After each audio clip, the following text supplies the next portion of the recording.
नमस्कार दोस्तों, मेरा नाम है हरीश वाशने। स्वागत है आपका अपने यूट्यूब चैनल पर जिसका नाम है इनसाइड ट्यूटोरियल्स। तो जैसा कि हमने अपने प्रीवियस लेक्चर में एक्सरसाइज 8.3 कंप्लीट कर ली थी, तो आज हम इस टॉपिक में चैप्टर नंबर 8 का नेक्स्ट टॉपिक करेंगे, दैट इज ट्रिग्नोमेट्रिक आइडेंटिटीज। ठीक है, एंड जस्ट ट्रस्ट मी कि इस टॉपिक से बहुत क्वेश्चंस आते हैं आपके बोर्ड एग्जामिनेशंस में। ठीक है, तो बहुत ही ज़्यादा इंटरेस्टिंग और बहुत ज़्यादा ब्रेन स्टॉर्मिंग सेशन रहने वाला है ये। तो चलिए इस वीडियो को स्टार्ट करते हैं। ठीक है, तो सबसे पहले स्टार्ट करने से पहले हमें बेसिक्स पता होने चाहिए, है ना। बेसिक्स पता करने से क्या मतलब है मेरा यहाँ पर, कि हम पढ़ते हैं कि ट्रिगोनोमेट्रिक आइडेंटिटीज, है ना। तो सबसे पहले हमें ये पता होना चाहिए ना कि आइडेंटिटीज होती क्या। ट्रिग्नोमेट्री को हमने पहले ही अपना सेग्रीगेट कर लिया था, है ना। ट्रिगो मीन्स ट्राई, है ना। इसी तरीके से हमने ट्राइंगल से रिलेटेड एक इसका सेग्रीगेशन किया था। तो अब हम आइडेंटिटीज पर आते हैं। तो आइडेंटिटीज क्या होती हैं? आइडेंटिटीज हमारी वो इक्वेशंस होती हैं जो हर एक वैल्यू के लिए सेटिस्फाइड होती हैं। For example, A plus B का होल स्क्वायर, ये एक एल्जेब्रिक आइडेंटिटी है। तो इसको अगर हम सॉल्व करते हैं तो हमें क्या मिलता है? A square plus B square plus 2ab, है ना। तो द रीज़न बिहाइंड इज कि हम इसे टिग्नोमेट्रिक सॉरी इसे एल्जेब्रिक आइडेंटिटी इसलिए बोलते हैं क्योंकि ये हर एक कंडीशन में या फिर हर एक वैल्यू ऑफ ए या बी की सेटिस्फाइड होती है। फॉर एग्जाम्पल, अगर मैं ए की जगह 5 रखता हूँ और बी की जगह 1 रखता हूँ, तो एल एच एस कितना आएगा? डैट इज 5 प्लस 1 का होल स्क्वायर, डैट इज 6 का square, and we will get is at 36, है ना। राइट हैंड साइड अगर मैंने सॉल्व करा तो मुझे कितना मिलेगा? ए की जगह ये रखा मैंने, बी की जगह इतना, और 2 इंटू 5 इंटू 1, तो that is I got as 25 plus 1 plus 10। तो मुझे कितना मिला यहाँ पे? 36। तो देखा आपने, आप अपने आप पे कोई भी वैल्यू अगर पुट करोगे ए या बी की, तो आपको एग्जैक्टली सेम रिजल्ट आएगा एल एच एस और आर एच एस में। That's why it is called as an algebraic identity. ठीक है, तो यहाँ पर आइडेंटिटी वर्ड समझ में आया ना। आइडेंटिटी मतलब ये हमारी जो टिग्नोमेट्रिक की आइडेंटिटीज हैं, ये हमारी हर एक केस में वैलिड होंगी, हर एक एंगल्स के लिए। ठीक है, तो इसी बेसिक्स के साथ हम अपनी टिग्नोमेट्रिक आइडेंटिटीज वाले टॉपिक को स्टार्ट करते हैं। ठीक है, तो सबसे पहले इसका देखो, हमें क्या करना है। अगेन टिग्नोमेट्रिक आइडेंटिटीज है, तो हमारे पास सबसे पहले क्या होना चाहिए? एक ट्राइंगल होना चाहिए। तो मैंने एक सॉरी हाँ, तो मैंने क्या करा, एक ट्राइंगल कंसिडर कर लिया। ये एक राइट एंगल ट्राइंगल कंसिडर कर लिया मैंने, और राइट एंगल ट्राइंगल में मैंने इसे मान लिया लेट इट बी बी, और इसे मान लिया मैंने ए, और इसे मान लिया मैंने सी, है ना। तो एंगल बी इज 90 डिग्री। तो हम कह सकते हैं consider a triangle A B C which is right angled at B. ठीक है, तो एंगल बी कितना है? 90 डिग्री। अगेन इसका जो डेरिवेशन है ये आपके एग्जामिनेशन पॉइंट ऑफ व्यू से इंपॉर्टेंट नहीं है, तो हम डायरेक्टली उन आइडेंटिटीज पर आते हैं। ठीक है, तो सपोज मैंने क्या करा, ये एंगल कंसिडर करा ए। ठीक है, तो यहाँ पर हमारे पास तीन टिग्नोमेट्रिक आइडेंटिटीज आती हैं, जिसमें से सबसे पहली आइडेंटिटी होती है कि sine square A plus cos square A is equal to 1, है ना। अब आप कहेंगे सर आपने इसमें स्पेशल या फिर कुछ इंटरेस्टिंग क्या बताया। तो ये इंटरेस्टिंग यहाँ पर ये है कि इस आइडेंटिटी में ना हम सबको ये याद रहता है कि sine square A plus cos square ए 1 होता है, बट इसके पीछे हम इसका जो डोमेन है या फिर इसकी जो रेंज होती है कि ये ए की वैल्यू कहाँ से कहाँ तक लेगा, उसको हम भूल जाते हैं। तो हमें वो चीज़ याद रखनी है कि यहाँ पर ए की वैल्यू 0 डिग्री के बराबर या उससे छोटी, एंड सॉरी 0 डिग्री के ज़्यादा, and equal to and less than equal to 90 degree. ठीक है, तो इसको नहीं भूलना है हमें। ठीक है, तो ये इतना। तो ये इसकी कंडीशन ये है, अगर ए की वैल्यू 0 डिग्री से बड़ी होगी और इसके इक्वल होगी, या फिर ए की वैल्यू 90 डिग्री से कम या उसके बराबर, तब उस केस में हमारी ये आइडेंटिटी वैलिड है। ठीक है, तो उसके बीच में कितने भी एंगल्स ले लीजिए आप, ठीक है, चाहे आप 0 डिग्री ले लीजिए, चाहे 10 degree, 15 degree, 16 degree, 17 degree, 18 degree, हर किसी केस के लिए ये टिग्नोमेट्रिक आइडेंटिटी आपकी वैलिड रहेगी। ठीक, तो इसके बाद हम आपकी नेक्स्ट आइडेंटिटी पर आते हैं। नेक्स्ट आपकी सेकंड नंबर की जो आइडेंटिटी होती है वो होती है 1 + 10 square A is equal to sec square A. ठीक है, 1 + 10 square A is equal to sec square A. Again यहाँ पर हम सबको ये चीज़ पता होती है कि आइडेंटिटी है, बट हम इसके पीछे की जो कंडीशन है उसको भूल जाते हैं। तो उसको याद रखने के लिए यहाँ पर हमें एक ट्रिक है, वो क्या है कि हमें इतना पता है ना कि टिग्नो 10 की वैल्यू 90 पर डिफाइंड नहीं होती है, 10 90 इज़ नॉट डिफाइंड। ठीक है, तो इसका जो हमारा रेंज हो जाता है इस ए एंगल का, इसका जो रेंज हो जाता है वो 90 डिग्री के बराबर ना होकर 90 डिग्री से छोटा। ठीक है, और उसके अलावा ये इज इक्वल टू हो जाएगा 0 डिग्री के। ठीक है, तो आई होप आप सबको ये समझ में आ रहा होगा। ठीक है, एक बार फिर से एक्सप्लेन कर देता हूँ। यहाँ पर हम सबसे पहली बात, ये जो ए है ना, ये कोई भी एंगल हो सकता है। मैंने इस केस में ये एंगल ए ये है। ठीक है, यहाँ पर जो फिगर में आपको दिख रहा है दैट इज एंगल ए। तो अगर sine square A plus cos square A is equal to 1, यहाँ पर हमारी रेंज क्या होती है ए की, 0 डिग्री से बड़ा या उसके बराबर and less than equal to 90 degree. Next identity हमारी होती है 1 + 10 square A is equal to sec square A. यहाँ पर हमारा जो ए की हमारी वैल्यूज़ आती हैं इस आइडेंटिटी के अंदर, वो 0 डिग्री से बड़ी होनी चाहिए, 0 डिग्री के बराबर होनी चाहिए, पर लेस देन होने चाहिए 90 डिग्री के। यहाँ पर इज इक्वल टू नहीं लगाएंगे हम, क्योंकि अगर मैंने 90 डिग्री के बराबर रख दिया तो बेटा ये तो आपका अनडिफाइंड हो जाएगा ना। तो 1 ये देखो इस फॉर्म में आएगा 1 + 10 square 90 is equal to sec square 90।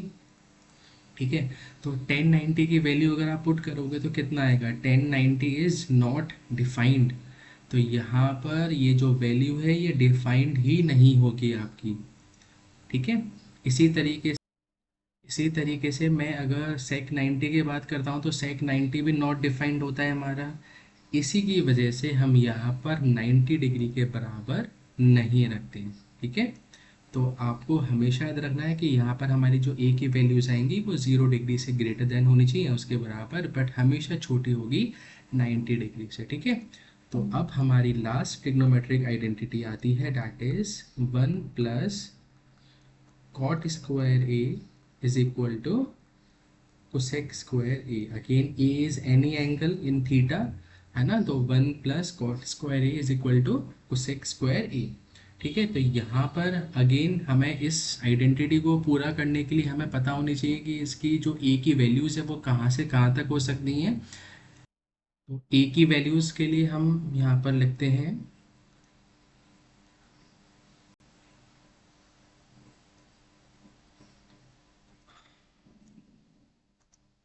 तो यहाँ पर अब आप देखो, सबसे पहले क्या करो, 90 डिग्री और 0 डिग्री तो लिख ही दो आप। ठीक है, उसके बाद हम डिसाइड करते हैं कि ये कौन सी इसकी 0 डिग्री के बराबर होगा या नहीं होगा, या 90 डिग्री के बराबर होगा या नहीं होगा। सबसे पहले आप मुझे ये चीज़ सोचिए कि क्या 90 डिग्री पे कॉट और कोसेक डिफाइंड होते हैं, बिल्कुल होते हैं। तो अगर ये डिफाइंड होते हैं कॉट और कोसेक, तो ये इसके बराबर होना चाहिए। लास्ट हमारा आता है 0 डिग्री। क्या कॉट 0 डिफाइंड होता है, नहीं होता, cot 0 is undefined and the same goes for cosec square. तो इसकी जो हमारी रेंज हो जाएगी वो हो जाएगी 0 डिग्री से बड़ा एंड 90 डिग्री से less than equal to, that is the range of our 1 + cot square A is equal to cosec square A. ठीक है, तो हमारी ये 3 टिग्नोमेट्रिक आइडेंटिटीज आती हैं, है ना। सबसे पहला, अच्छा यहाँ पर हम आपको ये भी बता देते हैं कि मैंने इस केस में आपकी वैल्यूज दोनों को बराबर क्यों लिया है, क्योंकि साइन और कॉस दोनों पर डिफाइंड होते हैं, चाहे वो 0 डिग्री हो चाहे वो 90 डिग्री हो। इस केस में मैंने 90 डिग्री पे इज इक्वल टू क्यों नहीं लगाया है, क्योंकि 90 डिग्री पे ये हमारी जो वैल्यू होती है ये अनडिफाइंड होती है, चाहे वो 1090 हो चाहे वो सेक स्क्वायर 90 हो। ठीक है।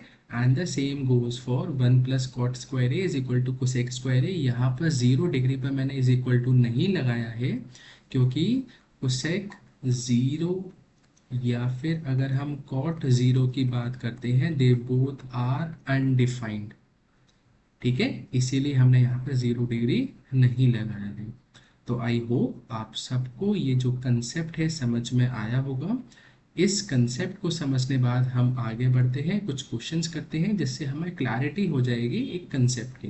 ठीक है, तो एक क्वेश्चन जरूर कर लेते हैं इसका।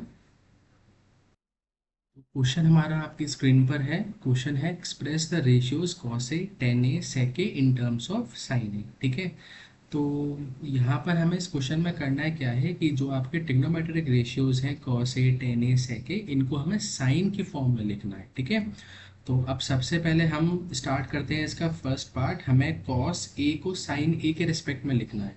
ठीक है, तो कॉस और साइन में हमें एक रिलेशन पता है, that is the trigonometric identities की cos square A plus sine square A is equal to 1।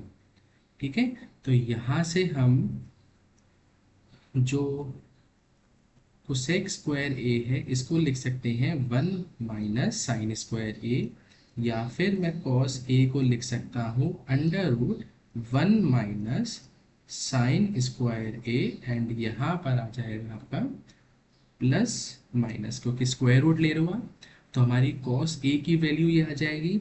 तो हमने कॉस ए को साइन ए के रिस्पेक्ट में हमने ऐसे एक्सप्रेस कर लिया, बट ये आंसर हमारा कंप्लीट नहीं है।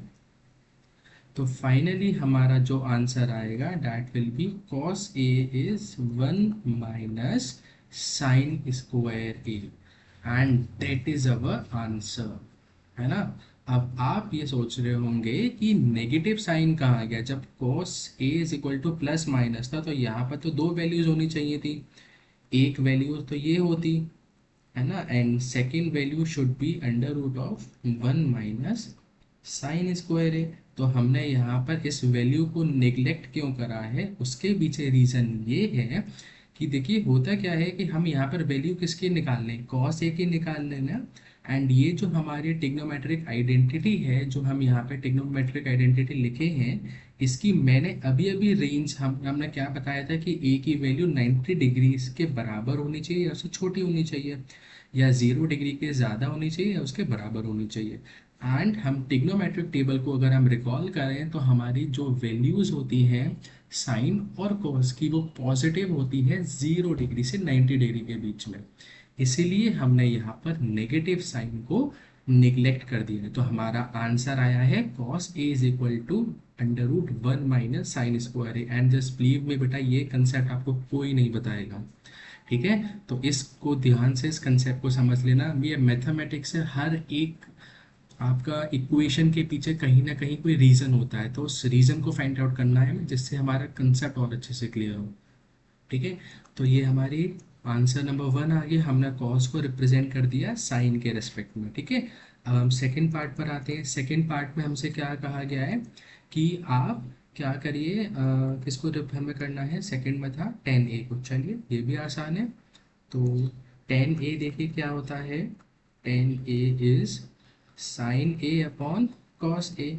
हमसे क्वेश्चन में कहा गया था कि 10a को साइन के रिस्पेक्ट में करिए, तो देखो ये तो ऑलरेडी साइन में है, बट ये तो हमारा साइन में नहीं है ना।